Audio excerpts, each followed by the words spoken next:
Have you ever thought of training your feet? Your feet are literally the foundation of every movement you make. If they're weak, inflexible, and deformed from being squished inside narrow-toed shoes all day, you're holding yourself back at the gym and in life. Well, lucky for you, having fit feet is the secret superpower I'm not gatekeeping anymore, because I'm gonna teach you how to fix your feet. Okay, y'all, we all know that humans are bipedal, right? Which means that we move around on 2 feet. But at least in fitness, I think, we don't think enough about how important our literal feet are to every movement. It's the specific shape and construction of the bones, joints, muscles, and connective tissues in your foot that allow you to hold a firm stance on the ground, as well as propel you upward and forward. And when you train your feet, you teach them to do this in the most efficient way possible. Your foot is like a crazy 3D puzzle with 28 bones, 33 joints, and an insane 112 ligaments holding everything together. Combined, the bones in your feet actually make up a quarter of all the bones in your body, which is wild. They're made like this with so many little parts so that they can articulate or deform to absorb shock and stabilize your moving body. But despite being made of so many different pieces, your foot is actually one of the most stable structures in your body. The 3 arches in your foot, 2 along the sides and 1 across the middle, allow the foot to compress in multiple dimensions and distribute the many forces constantly applied to it. That's the same reason that bridges are built in an arched shape, by the way, because it makes them more stable. Because of their ingenious structure, the foot and the ankle are actually much less prone to chronic disease and overuse injuries than other joints. Not naming names, even though they carry the most weight. But this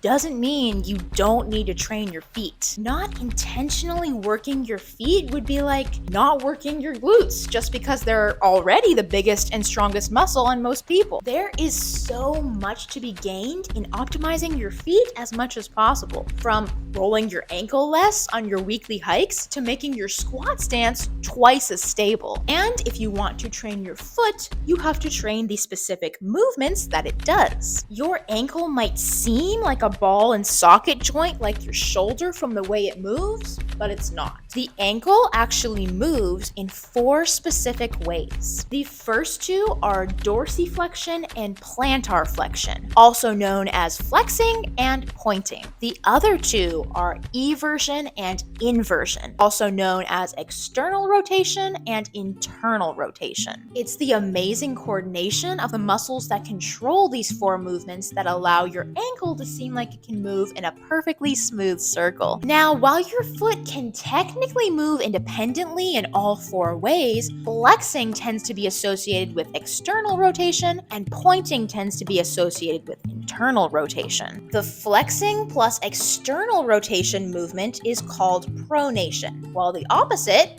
pointing plus internal rotation, is called supination.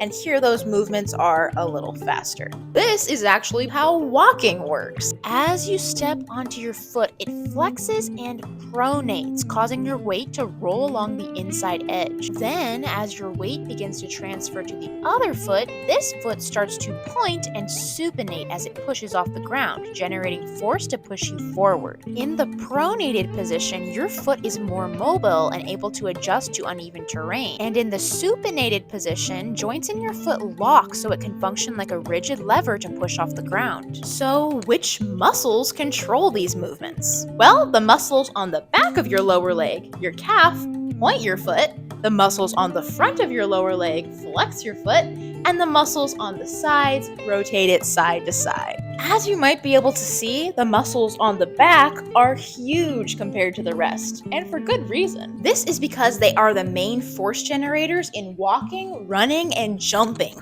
Every time you push off the ground, you're doing that by forcefully pointing your foot, and every time you land back down, you're absorbing the shock by forcefully resisting that flexing motion. But that doesn't mean that your flexing muscles aren't also important. Being able to pull your foot into into a flexed position is super useful for movements like deep lunges and squats that require your weight to be further over your toes. The muscles on the sides of your lower leg are also really important because their rotational ability is crucial for stabilization, such as in trying to balance on one leg or push off the ground into a sprint. Finally, let's talk about toe muscles because for some reason, no one does. These tiny muscles are so important because the toes work in coordination with the foot to assist in every movement it makes. Crucially, they help stabilize the foot arches. This, I think, is one of the big reasons we're seeing so many chronic foot problems these days,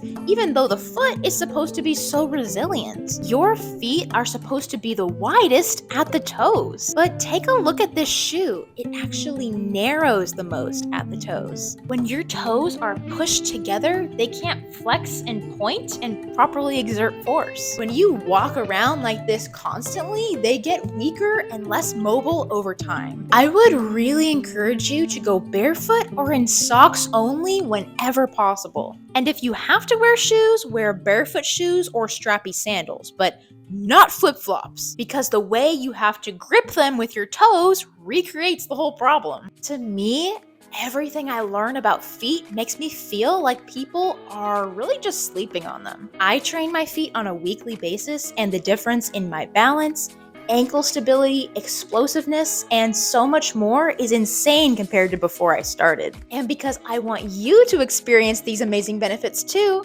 I'm going to show you a bunch of my favorite foot and ankle exercises. I'm going to explain the benefits of each one, so think about your goals for improvement or problems you'd like to solve and choose the ones you like best. Whichever exercises you choose, make sure you do them at least 3 days a week for at least 3 sets per day.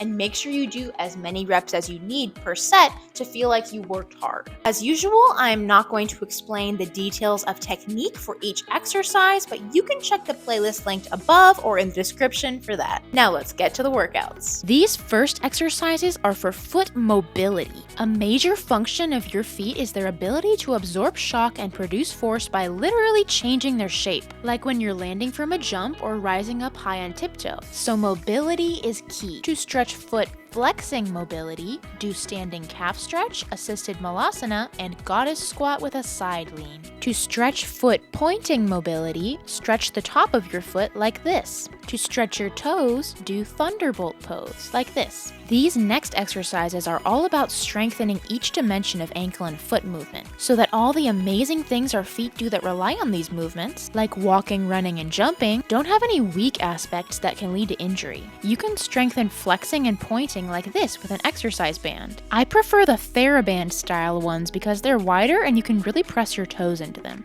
You can strengthen external and internal rotation in the same way, but make sure to combine them with either flexing or pointing, which gives you 4 different movement combinations to train, as shown here. Strengthen your toes with this towel scrunching exercise, or in my case, exercise band scrunching. These exercises bring together all the previous strengthening exercises, which were more about isolating specific dimensions of movement, into compound exercises where the foot is moving in multiple directions, as it usually does in real life. The main compound movement your foot does is going up on tiptoe, otherwise known as calf raises. You can do these on 2 feet or 1 foot, with or without support to hang onto, or with a knee bend to train whole leg coordination. Do straight leg jumps to isolate the explosive power of your feet. These jumping variations from my knee video are also great for feet and ankles. They really just train the whole lower leg to work together. You can also try writing the alphabet in the air with your feet. This is surprisingly hard. I dare you to get to Z without a cramp. Finally, after doing all those exercises, give your feet a nice tennis ball massage. You'll be thanking me later for this one. Also guys, the health of your feet and ankles is closely linked to your knees, so if you want your whole lower leg to be in optimal shape, check out my knee video linked above and in the description. Alright, I hope you have an idea of which exercises you might want to try,